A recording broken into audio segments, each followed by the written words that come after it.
You're watching Royal Report 24/7. And before we dive in, if you're tired of the noise and hungry for the real story behind the royal headlines, make sure you're subscribed with notifications on. What we're unpacking today isn't just about denying a rumor. It's about a fundamental shift, a line drawn in the sand that changes the entire game. Stay with us. For weeks, the narrative was set, the stage expertly built by unnamed sources and flashing tabloid headlines. Royal Christmas crisis. Will Harry beg for forgiveness? The Sussexes' secret olive branch. It was a tantalizing fantasy, a story of dramatic phone calls, desperate pleas, and a royal family at war over holiday invitations. It had everything: conflict, the specter of a prodigal son's return, and the timeless backdrop of a Sandringham Christmas. There was only one problem, according to those closest to the situation. None of it was true. Tonight, we're examining how Prince Harry and Meghan, the Duke and Duchess of Sussex, didn't just deny a story. They dismantled an entire ecosystem of speculation with a single, powerful move. And in doing so, they may have finally declared a new kind of independence, one built not on bombshell interviews, but on something far more potent: serene, unwavering silence. This is the story of how the Montecito piece WONTO understand the significance of the shutdown. We need to feel the relentless pressure of the past few months. Ever since the Queen's passing, a specific and persistent narrative has been woven around Harry. The portrait painted is one of a man adrift, haunted by his choices, isolated in California, and aching to return to the fold, especially during the emotionally charged holiday season.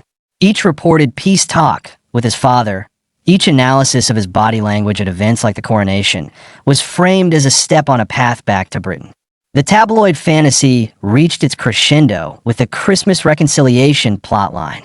It was a story designed to tug at every heartstring. The fractured family, the grandchildren unseen, the empty chair at the table. But then, something changed. According to a well-placed source in the Sussexes' wider circle, the decision was firm and unanimous. The constant cycle of will they, won't they regarding royal events was not just annoying. It was corrosive. It kept them psychologically tethered to a drama they had physically left behind. It allowed their narrative to be written by others. So, when the Christmas rumors hit a fever pitch, they chose a new tactic. Not a lawsuit, not an Oprah-style revelation, but a definitive, on-the-record statement from an authorized spokesperson. The message was blunt. There's been no contact regarding an invitation. There will be no attendance. Full stop. The impact, insiders suggest, was like a pressure valve releasing, but in Montecito, not in London. For the first time, they were not reacting to a story. They were preemptively ending it. They were not denying a specific detail. They were rejecting the entire premise. This, royal commentators note, is a sophisticated media strategy. It's the difference between playing defense on your opponent's field and calmly changing the game entirely. By shutting it down so conclusively and so early, they pulled the narrative rug out from under the entire holiday news cycle that was being built around them. But this move speaks to a deeper, more personal evolution. Let's look at the context of their lives now. Archewell is operational. Their Netflix projects are shifting from tell-alls to new chapters. Prince Harry's memoir, Spare, has been released, his definitive, cathartic word on the past. Psychologists who study public figures suggest this represents a critical transition. The energy required for fighting old battles is now being redirected towards building their future. The Montecito piece isn't just about sunny weather, it's a state of mind. It's the hard-won right to define their own story, on their own terms, around their own kitchen table with their children, not a table at Sandringham. Furthermore, sources close to the couple hint that this decisiveness is also a form of protection.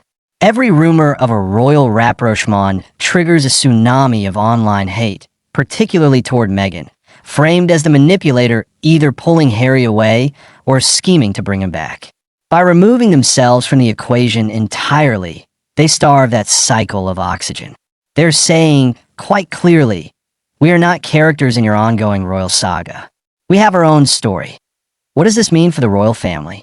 Palace insiders, speaking cautiously, suggest there's almost a sense of relief in some quarters. Though will they come for Christmas? Drama is an annual distraction that the institution, focused on the king's first festive season as monarch, does not need. The Sussexes' clear stance allows the palace to also move on, to focus its narrative on continuity and a new reign without the inevitable divisive sidebar. However, other sources point to a lingering sadness, particularly from King Charles, who reportedly still holds a deep desire for harmony, even if from a distance. But the Sussex statement effectively calls that bluff. It translates the vague hope of maybe one day into the concrete reality of not this day. It forces a clarity that perhaps neither side was fully ready to confront. The historical pattern here is telling. The royal family has weathered decades of tabloid fantasies, from Charles and Diana's happy marriage facade to the more recent dramas. The institution's traditional playbook is the stiff upper lip: ignore, outlast, and never complain. Harry and Meghan have thrown that playbook out. Their approach is modern, direct, and rooted in the principles of strategic communication they've honed in their post-royal careers. They are treating false narratives not as a nuisance to be endured, but as a fire to be put out with a definitive statement. In doing so, they are protecting their brand, their sanity, and their family.so. Has the bridge been burned? Not necessarily, but the map has been redrawn. The fantasy of a grand, public reconciliation at a televised family event like Christmas has likely collapsed for good. Any future healing, sources from both sides quietly concede, will now have to happen in absolute, shielded privacy, or not at all. The Sussexes have declared that their peace is not contingent on a royal invitation. It is an internal project built in California, and they will guard it fiercely. The tabloid ecosystem, of course, will adapt. New fantasies will be spun, but a line has been drawn. Prince Harry and Meghan are no longer waiting by the phone, real or metaphorical. They've hung up on that chapter. They are writing the next one in the quiet of their own home, on their own terms. The victory isn't in a headline. It's in the silence that follows. The true power move is often the quietest one, but it's choosing your own peace over someone else's drama. This story reveals less about a holiday invitation and more about a profound personal frontier being established.